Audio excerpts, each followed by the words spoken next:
ये आकाशवाणी है। प्रस्तुत है कार्यक्रम सुर्खियों में। इसके अंतर्गत सुनिए गरीब कल्याण रोजगार अभियान के सफलतापूर्वक 2 वर्ष पूरे होने पर विशेष चर्चा, जिसमें भाग ले रहे हैं राजनीतिक विश्लेषक अमिताभ सिन्हा और पत्रकार अश्वनी श्रीवास्तव। प्रधानमंत्री नरेंद्र मोदी ने कोविड-19 महामारी के चलते गांवों में लौटने वाले प्रवासी कामगारों को रोजगार और आजीविका के व्यापक अवसर उपलब्ध कराने के लिए 20 जून 2020 को गरीब कल्याण रोजगार अभियान का शुभारंभ किया था। इस योजना का प्रमुख उद्देश्य गांव में सार्वजनिक आधारभूत ढांचे का विस्तार और सड़क, आवास, आंगनवाड़ी, पंचायत भवन, विभिन्न आजीविका संप्रदाय और सामुदायिक भवन आदि आजीविका के अवसर तैयार कराना था। साथ ही यह भी सुनिश्चित करना था कि हर प्रवासी कामगार को आने वाले 125 दिन में उस समय उसके कौशल के आधार पर रोजगार के अवसर मिले। अभियान में टिकाऊ ग्रामीण आधारभूत ढांचा और गांव में इंटरनेट जैसी आधुनिक सुविधाएं उपलब्ध कराने पर भी जोर दिया गया था। 6 राज्यों के 116 जिलों को इसमें चिन्हित किया गया था, जिसमें लगभग 50,000 करोड़ रुपए की परियोजनाओं को लागू करने की बात भी कही गई थी। इस योजना के आज 2 वर्ष पूर्ण हो चुके हैं। अमिताभ जी, कितना कारगर रहा ये सरकार का अभियान? जब प्रधानमंत्री मोदी ने ये योजना शुरू की थी, कोरोना का समय था, मजदूर वापस अपने गांव की तरफ लौट रहे थे। खासकर पूर्वांचल बिहार और जो पूर्वी उत्तर प्रदेश के इलाके हैं, वहां पर बहुत ज्यादा किसान और श्रमिक जो बाहर काम कर रहे थे वो लौट रहे थे। तो ये जो पूरी योजना थी, ये बताती है कि मोदी सरकार गरीबों के लिए कितनी चिंतित थी। प्रधानमंत्री मोदी ने खुद कहा था कि इनको मुफ्त का राशन देना और इनके खाने की चिंता करना, इनके रोजगार की चिंता करना, ये खुद सरकार करेगी। और प्रधानमंत्री पूरी तरह से उस पर खड़े उतरे। अगर उन्हें मुफ्त भोजन मुहैया कराया, उस पर 90,000 करोड़ रुपए खर्च होंगे, तो उसके लिए भी प्रधानमंत्री तैयार थे और उनको पहुंचाया। लेकिन सबसे बड़ी बात जो थी वो थी उनके लिए रोजगार इकट्ठे करना, पंचायत भवन बनाना, सड़क बनवाना। मनरेगा की योजना पहले से चल रही थी, लेकिन सबसे बड़ी इसमें ये बात आई थी कि जो 6 राज्य चुने गए थे और 116 जिले चुने गए थे, उनमें सबसे ज्यादा 31 जिले बिहार के थे। और बिहार पर उनको विशेष ध्यान देना था, क्योंकि सबसे ज्यादा अप्रवासी मजदूर जो पैदल लौटने की बात जिनकी तस्वीरें पूरे देश ने देखी थी, वो बिहार से आ रहे थे। तो मुझे लगता है कि इन 2 सालों में जो स्टेबिलिटी आई है, इन 2 सालों में जिस तरह से मजदूरों को रोजगार के अवसर उनके स्किल के हिसाब से पहुंचाए गए हैं, ये बहुत बड़ी भूमिका निभाई है देश को आर्थिक रूप से संतुलित रखने में और उन प्रवासी मजदूरों को भूखा न सोए ये सुनिश्चित करने में। तो ये बहुत बड़ी उपलब्धि रही है मोदी सरकार की, क्योंकि इन 6 राज्यों के 116 जिले और उनमें खासकर 31 जिले बिहार के हों, तो ये बहुत बड़ी चुनौती थी मोदी सरकार के लिए, खासकर कोरोना के काल में।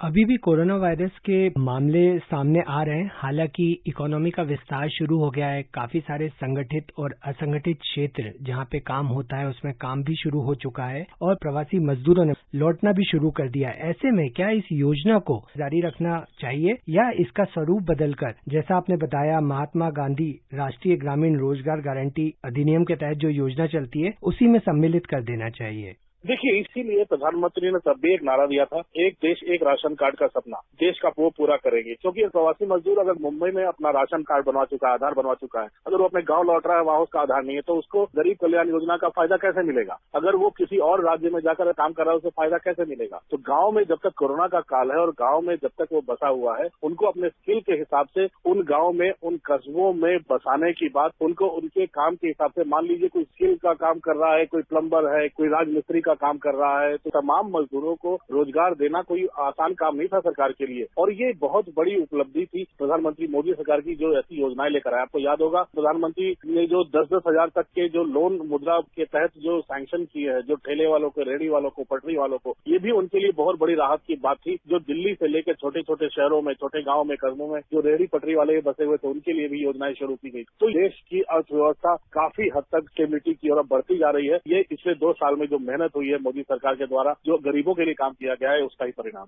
प्रवासी मजदूरों को किस तरह की समस्याओं का सामना करना पड़ता है? सिर्फ शहर में नहीं, गांव में भी जाकर किस तरह की समस्याओं का उन्हें सामना करना पड़ा और ऐसे में इस योजना ने कैसे उन्हें मदद करी?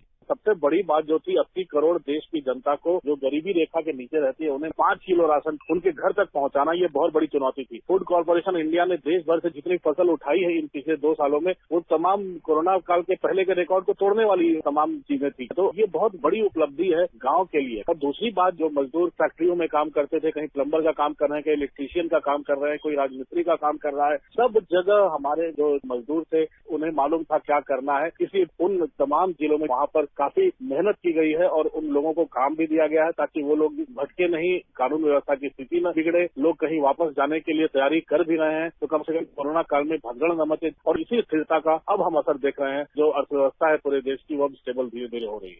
क्या ये योजना अमिताभ जी मजदूरों का पलायन रोकने में भी कारगर साबित हुई है? पलायन तो सबसे बड़ी समस्या थी। बिहार में हो चाहे उत्तर प्रदेश के पूर्वांचल के इलाके हो जो बिहार से सटे हुए हो, जो गरीब जिले हों, कुछ मध्य प्रदेश के जिले भी थे, इसमें कुछ राजस्थान के भी जिले थे, बंगाल के भी काफी मजदूर लौटे थे, उड़ीसा के काफी जो स्किल लेवल फोर्स था वो भी वापस लौटा था। इन सब को अपने अपने काम में लगाना उनके स्किल के हिसाब से ये बहुत बड़ी चुनौती था। उनको पहचान के उनको काम देना कि वो क्या काम कर सकते हैं, ये बहुत बड़ी चुनौती थी जिनमें सभी राज्यों ने सहयोग किया क्योंकि कोरोना की मार सब झेल रहे थे। यहाँ दलगत राजनीति से ऊपर उठ के भी काम हुआ है। कई राज्यों ने उसमें बेहतर काम किया था, तो इसीलिए जो स्थिरता आई है उसमें कहा जा सकता है कि पलायन 2 साल में काफी कम रहा। तो मुझे लगता है कि ग्रामीण क्षेत्रों में जो स्थिरता आई है वो रोजगार के अवसर के साथ साथ मुफ्त अन्न योजना जो थी प्रधानमंत्री की, गरीबी रेखा के नीचे रह रहे लोगों को मुफ्त राशन पहुंचाने की, इन दोनों ने बहुत बड़ा रोल प्ले किया। अब जैसे कि इकोनॉमी खुल रही है, विस्तार हो रहा है कामगार क्षेत्र का भी, क्या इस योजना को भी शहरी क्षेत्रों में बढ़ाना चाहिए या गांव में ही इस योजना में और अवसर प्रदान किए जाने चाहिए ताकि ज्यादा से ज्यादा मजदूर अपने क्षेत्र में रहकर ही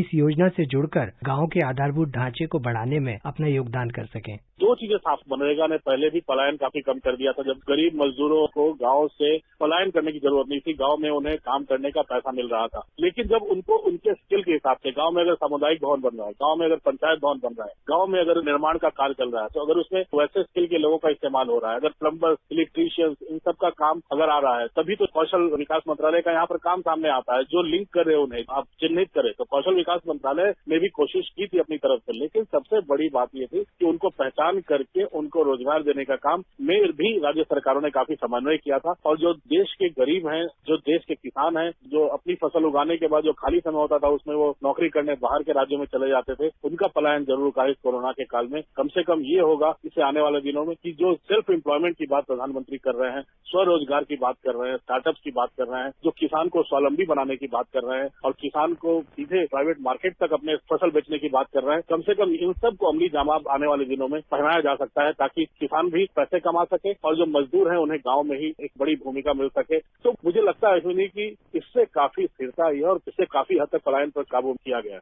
इस गरीब कल्याण रोजगार महाअभियान को कैसे और प्रभावी रूप से इम्प्लीमेंट किया जा सकता है या कुछ सुदृढ़ किया जा सकता है? आपको लगता है कि कुछ और चेंजेस करने की आवश्यकता है ताकि ज्यादा से ज्यादा प्रवासी मजदूरों को इससे लाभ मिले? सोच तो बहुत अच्छी है ये कि गांव के लोगों को गांव में ही और अपने कस्बों में ही उन्हें रोजगार के अवसर प्रदान किए जाए जो उनका स्किल सेट है। लेकिन सबसे बड़ी बात है राज्य सरकारों के द्वारा इसमें सहयोग की। अगर वो सहयोग नहीं करती है तो वो केंद्र सरकार की योजनाओं का फायदा कैसे उठा पाएंगे? वो बड़ा मुश्किल काम होता है। तो सबसे बड़ा काम होता है केंद्र और राज्य सरकारों का समन्वय इन विकास के कार्यों में, क्योंकि केंद्र सरकार का काम है पैसे देना, लेकिन पैसे खर्च करना वो राज्य सरकार का जिम्मा होता है। और जब प्रधानमंत्री ने जब शुरू किया था सीधे जनधन खातों में सीधे दिल्ली से पैसे डाले जाने लगे थे तो फायदा सीधा पहुंचने लगा था। लेकिन इन सब विकास की योजनाओं का फायदा उठाने के लिए सबसे बड़ी बात होती है दोनों का समन्वय। दूसरा, उन स्किल मजदूरों की पहचान करना और तीसरा, अगर स्किल नहीं है तो कैसे गांव और कस्बों में कौशल विकास केंद्र बनाए जाएं, कैसे आईटीआई की मदद से उनको और स्किल किया जाए, तभी ज्यादा फायदा होगा। क्योंकि अब धीरे धीरे जैसे जैसे शहरीकरण हो रहा है और जैसे जैसे गांव की तरफ शहर बढ़ रहे हैं, शहरों का विस्तार हो रहा है, वैसे वैसे खेतों की संख्या कम हो रही है, बेरोजगारी बढ़ सकती है क्योंकि खेती के अवसर कम हो जाएंगे। अगर शहर से जुड़े हुए इलाके हैं तो उनके लिए काफी जरूरी है कि उनके कौशल की पहचान की जाए। अगर स्किल नहीं है तो उनके लिए कौशल विकास की बात की जाए, राज्यों के साथ समन्वय किया जाए। और क्योंकि केंद्र सरकार पैसा देने को तैयार है, जरूरत अभी ये है कि पैसा सही लाभार्थी तक पहुंचे। यही प्रधानमंत्री बार बार कहते हैं कि लास्ट माइल, आखिरी मील पर खड़े व्यक्ति तक जब तक फायदा नहीं पहुंचेगा तब तक कोई भी योजना सफल नहीं मानी जाएगी। जी अमिताभ जी, आपने बड़े विस्तार से गरीब कल्याण रोजगार अभियान के सफलतापूर्वक 2 वर्ष होने पर हमसे चर्चा की। आपका बहुत धन्यवाद। धन्यवाद अश्विनी।